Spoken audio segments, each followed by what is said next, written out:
So the technique with a pregnancy massage is always light, right? But there's a trick to it. You don't want to be too light, you don't want to be too deep. You have to be just right. It's the Goldilocks technique, okay? If you're too light, it stimulates the lymph, and that's not necessarily good unless you really know what you're doing. I, for one, don't do lymph massage. And if you're too deep, then you stir up way too many metabolic toxins like deep within, and that can be dangerous for her as well, especially when she's not very far along. So the technique with this is you want to ground with a soft touch, and you just want to let the tissue melt under your hands. Kind of think of your hands as like hot stones. So just let the traps, the tissues kind of melt, and then as you feel them melting, then you can start to do some really, really slow petrissage techniques. Or you could do some kneading, some back and forth slight rocking. But whatever you do, it needs to be very, very, very careful, very mindful. You got to keep your head in the game and really pay attention to what your hands are doing. And also instruct your client to let you know if there's any discomfort whatsoever, okay? So you can go with the traps.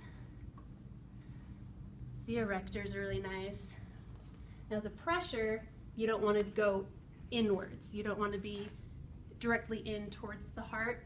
You want to be more down or up, but not in, because that will, again, do the curvature of the spine, which could be painful. So I'm doing the erector right here, right now, and I'm doing more of an out. I didn't wait for the tissue to melt for the sake of time. And do the other side.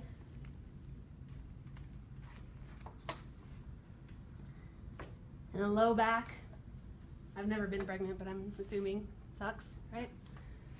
So you want to do right close to the spine, very soft fists, and just letting the tissue melt under your hands.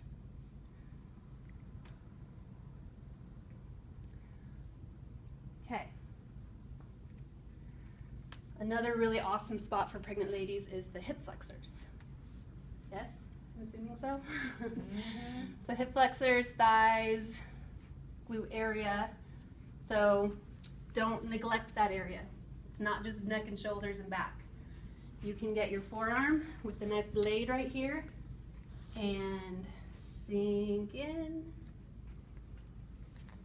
And then you can just roller pin down the leg, not forcing it, not assuming it'll go anywhere. Just roller pin it and let the tissue do the work. Not you, not her.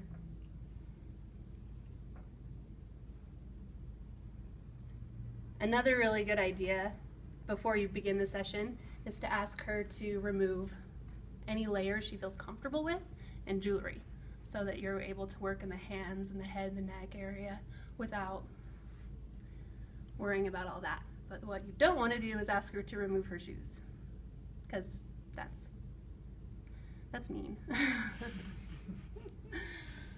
All right, so that's technique front facing. Now we're going to try the other way. So now your lady is a good 6 to 8 to 9 months pregnant.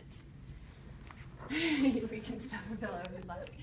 All right, again, make sure the seat is as low as it can go, but with the back cushion, you want it to be as low as it can be. You can, this is a good situation when two pillows come in handy. Stuff a pillow right here too. So Amelia, have a seat. And then, when she leans back, you hug a pillow for me. You take the face rest off, and you turn it around for the neck support. Okay, lean your neck back. Is that a good spot? That's awesome. Yeah? Okay. Now, if you're really set up for this and you know you're doing pregnancy massage, another really good idea is to have what do they call it, a foot bolster or ottoman or something, if you have it handy. If not, your lap works just as well. And this is where you want to take the shoe off for your client. And you can ask them, you know, I'm going to remove your shoe, are you ticklish on your feet? You know, and if they're like, oh, no, no, no, don't do it, then whatever. But pregnant ladies have that nice edema going on. So again, you want to be very gentle and mindful, very slow, melty compressions. Again, think of your hands as hot stones where it's just nice and melting the tissue. And I like to work from the bottom of the foot to the knee. I believe it helps the edema. So another really good